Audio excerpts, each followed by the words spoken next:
would be our shield, if Fortescue were a man.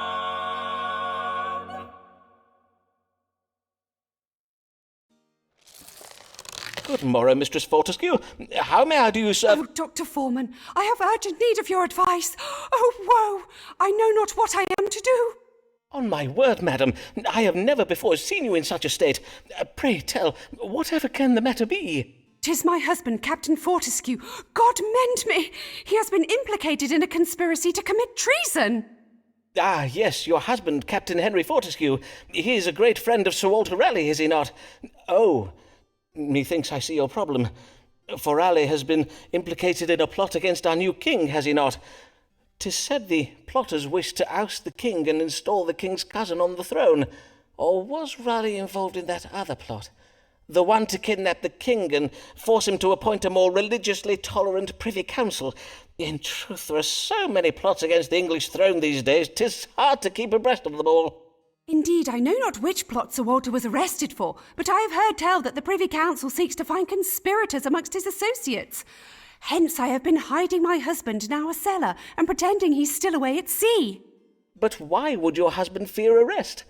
Was he involved in Sir Walter Raleigh's plot? Nay, he was not.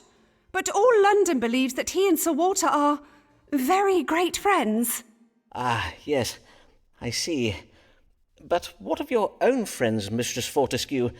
All those lords, ladies, and bishops who have so oft graced your table, would they not speak in your husband's defence? Well, dear Emma says she will speak for my husband, but alas, she now has little influence at court on account of some scandals of her own. As for my other acquaintances, they have all disowned me. They decline my invitations, and no one is at home to me when I call upon them. Even Sir Munchalot has stopped speaking to me. Even your parrot, madam? On my word, that is very cold.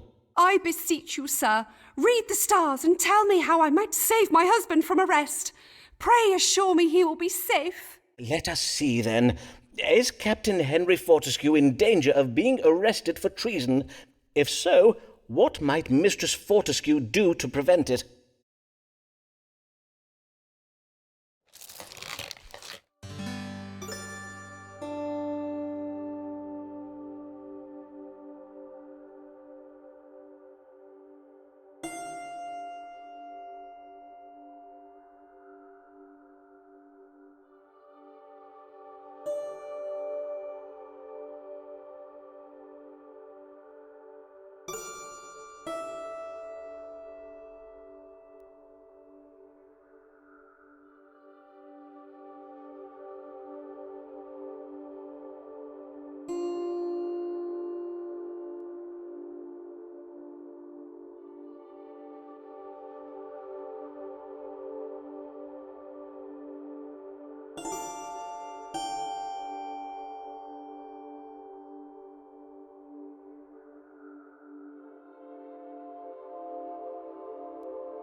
Madam, although your friends in the royal court may no longer own you in public, perchance they could be prevailed upon to act on your behalf in private.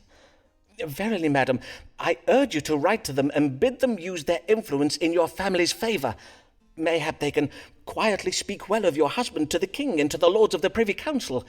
In the meantime, you must behave as if you have nothing to fear or be ashamed of, as if your husband is full innocent of treason. Hold your head high, Mistress Fortescue. But Dr. Foreman, surely you see how low I am come.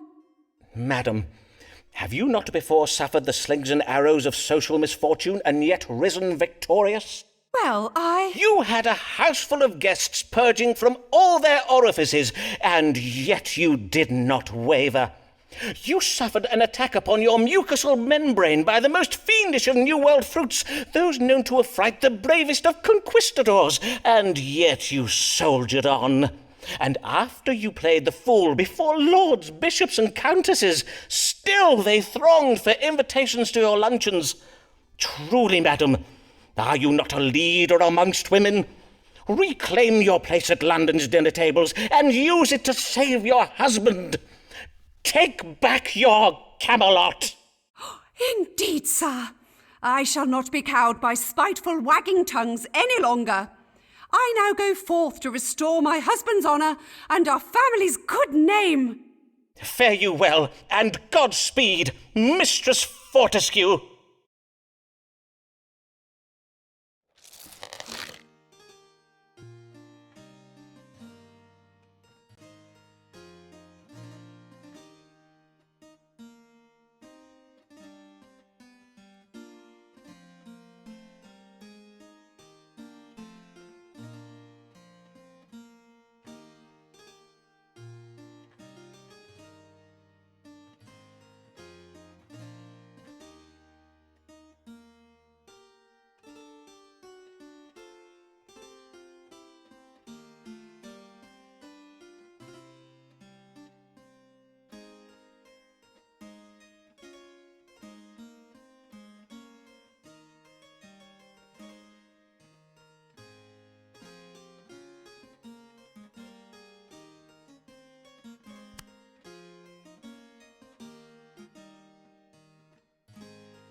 Humphrey Bell, your time upon the stage grows near to its end as you advance in age.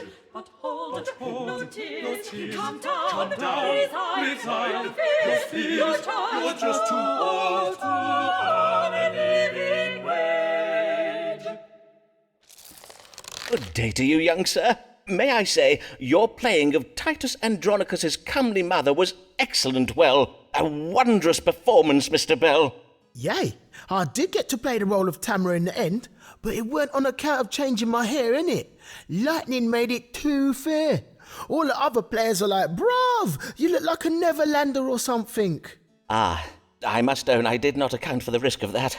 Boss man only let me keep the role because Mistress Burbage made him. This why I need your help, Doctor, for now she says I'm in her debt and she's asking me for things. Ah, she wants her pound of flesh, does she? I sir, she does.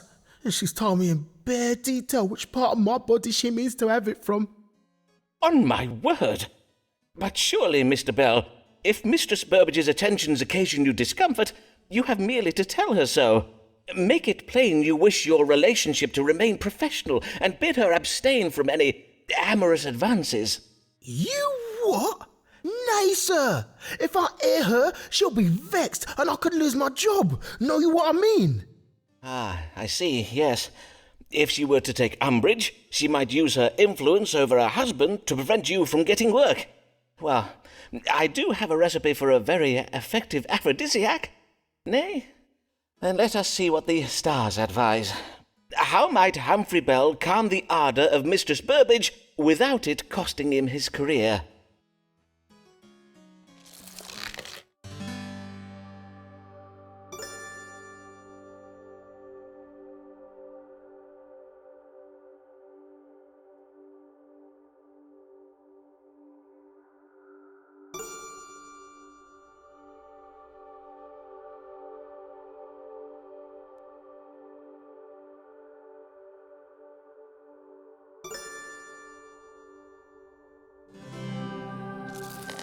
The stars indicate that Mistress Burbage harbours an excess of choler in her heart.